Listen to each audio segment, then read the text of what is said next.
ব্রট to you by V-Guard, co-powered by Sensodyne ও ভিমল বলো কথা কেশরী।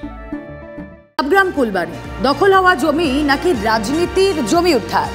কাক মেরে ঝুলানো হলো না আসল কাক অন্য কেউ? 2011-এ প্রথম ভোট হয়েছিল ডাবগ্রাম ফুলবাড়িতে।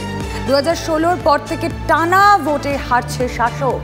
মুখ্যমন্ত্রীর অ্যাকশনের নির্দেশের পরেই নেতারা মুখ খুলেছেন একে একে। এতদিন লুটের কথা কেউ জানতো না নাকি জলে থেকে কুমিরের সঙ্গে লড়াইয়ের ভয়? দেখুন স্পেশাল রিপোর্ট। সরি, ওখানে একটা ল্যান্ড মাফিয়া গ্রুপ তৈরি হয়েছে।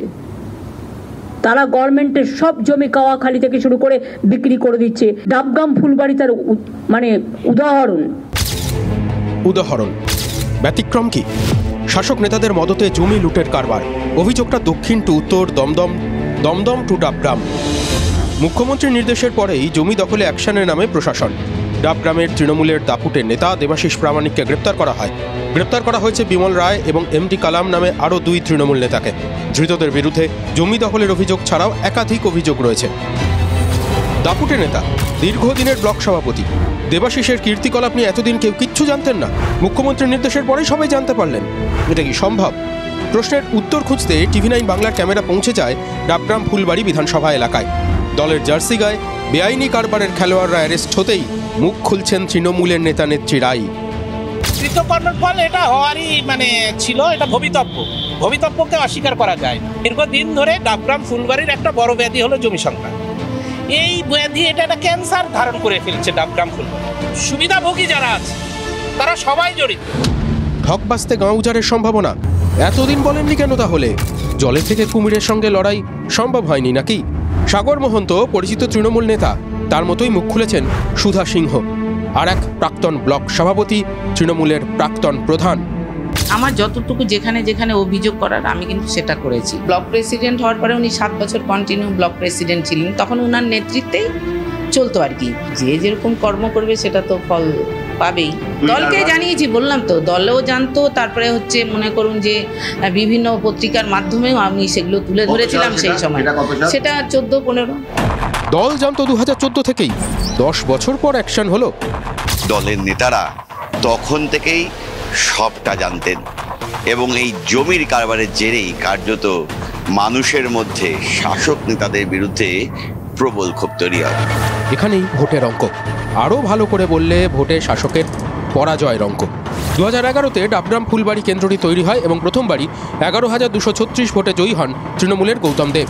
2014 লোকসভায় এই বিধানসভায় বামেদের থেকে তৃণমূল এগিয়ে ছিল 18,138 ভোটে।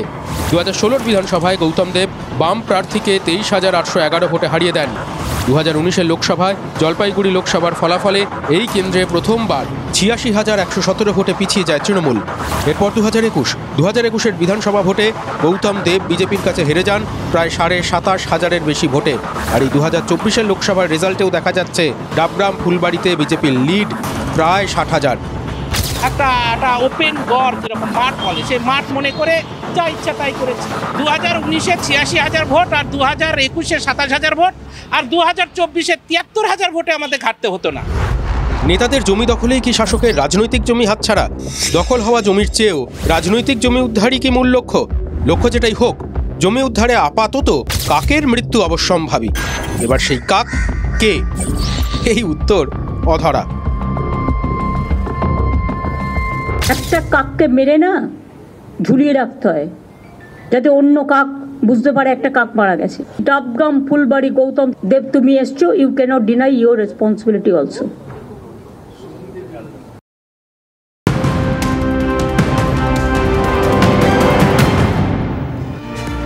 কামারহাটি পুরসভার 29 নম্বর ওয়ার্ডে বিজেপি জেলা কার্যালয়ে ভাঙচুরের অভিযোগ উঠল স্থানীয় তৃণমূল কাউন্সিলরের বিরুদ্ধে।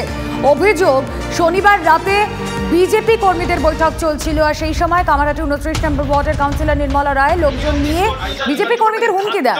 দুপক্ষের মধ্যে বচসা, হাতাহাতি বাঁধে। কার্যালয়ের সামনে থাকা বাইক ফেলে দেওয়া হয় বলে অভিযোগ। বিজেপি কর্মীদের উপর পাল্টা আক্রমণ ও গাড়ি ভাঙচুরের অভিযোগ তৃণমূল কাউন্সিলরের।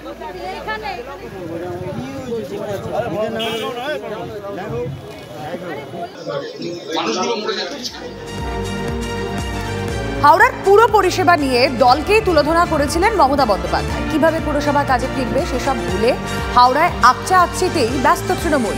মন্ত্রী তথা শিবপুরের বিধায়ক মনোজ তিওয়ারি অভিযোগ করলেন তার বিধানসভায় উন্নয়ন পৌঁছয় না। নিশানায় কি হাওড়ার পুরো প্রশাসক? মনোজ সুজয় টানা পড়েন হাওড়ায় তৃণমূলের কোন দলের জল আরও ঘোলা করছে। কাজের এই গতিটা এতটা স্লোই কেন সেটা তো আমি বুঝে উঠতে পারছি না। এই গতিটা স্লো কি শুধুমাত্র শিবপুরের জন্য না? হ্যাঁ, শিবপুরের জন্যই তো হচ্ছে দেখছি। হাওড়ায় আরও তীব্র হলো মনোজ সুজয় দ্বন্দ্ব। শিবপুরে এসে উন্নয়ন থমকে যাচ্ছে। নাম না করে পুরো প্রশাসককে বিঁধলেন মনোজ। হাওড়ায় দুই নেতার কাজিয়া দীর্ঘদিনে। সেই গণ্ডগোলের জেরে ক্রিসমাসের কার্নিভাল বন্ধ করে দিতে হয় হাওড়ায়। মন্ত্রী অরূপ বিশ্বাসের সামনেই হাওড়ায় পুর প্রশাসক মণ্ডলীর চেয়ারম্যান সুজয় চক্রবর্তীকে ধাক্কা মেরেছিলেন শিবপুরের বিধায়ক তথা মন্ত্রী মনোজ তিওয়ারি। হাওড়া পুরসভা নিয়ে বৈঠকে বসেন মন্ত্রী অরূপ রায়, মনোজ তিওয়ারি, পুর প্রশাসক মণ্ডলীর চেয়ারম্যান সুজয় চক্রবর্তী সহ প্রশাসনের কর্তারা। সেখানেও জলঘোলা হয়। বৈঠক থেকে বেরিয়ে নিজের বিধানসভা কেন্দ্রে কাজ নিয়ে নাম না করে পুরো প্রশাসককেই কাঠগড়ায় তুললেন মনোজ। গতিটা এতটা স্লোই কেন সেটা তো আমি বুঝে উঠতে পারছি না। এই গতিটা স্লো কি শুধুমাত্র শিবপুরের জন্য না? হ্যাঁ, শিবপুরের জন্যই তো হচ্ছে। আমার সঙ্গে হয়তো ব্যক্তিগত কিছু একটা অসুবিধা হচ্ছে, জানি না কেন হচ্ছে। আমি তো মানুষের জন্য কাজ করতে এসেছি। মনোজের বোমা নিয়ে কৌশলী পুর প্রশাসক ব্যাখ্যা দিলেন সব এলাকা তার কাছে সমান। দক্ষিণ হাওড়া, শিবপুর, মধ্য হাওড়া এবং উত্তর হাওড়া, আমার কাছে এই চারটে বিধানসভার মধ্যে কোনো ডিফারেন্সিয়েশন নেই। আমরা সব জায়গায় ইকুয়ালি যেখানে যেরকম প্রয়োজন সেখানে সেরকম আমরা উন্নয়নের কাজ করছি।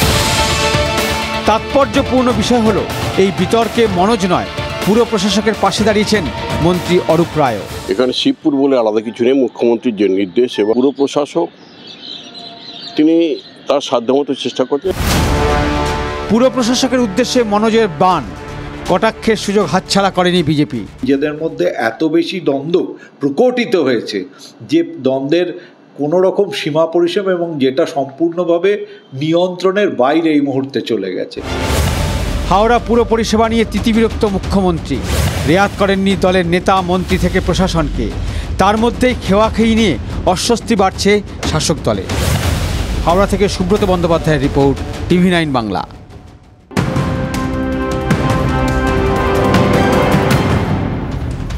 গত এক বছরে গৃহঋণের পরিমাণ 14% বেড়েছে জানালো রিজার্ভ ব্যাংক। গৃহঋণের পরিমাণ 3,40,000 কোটি টাকা পেরিয়ে গিয়েছে। সূত্রের খবর, গত কয়েক বছর ধরেই বাড়ছে সব ধরনের ঋণ নেওয়ার প্রবণতা। Brought to you by V-Guard, co-powered by Sensodyne ও ভিমল, বলো কথা কেশরী।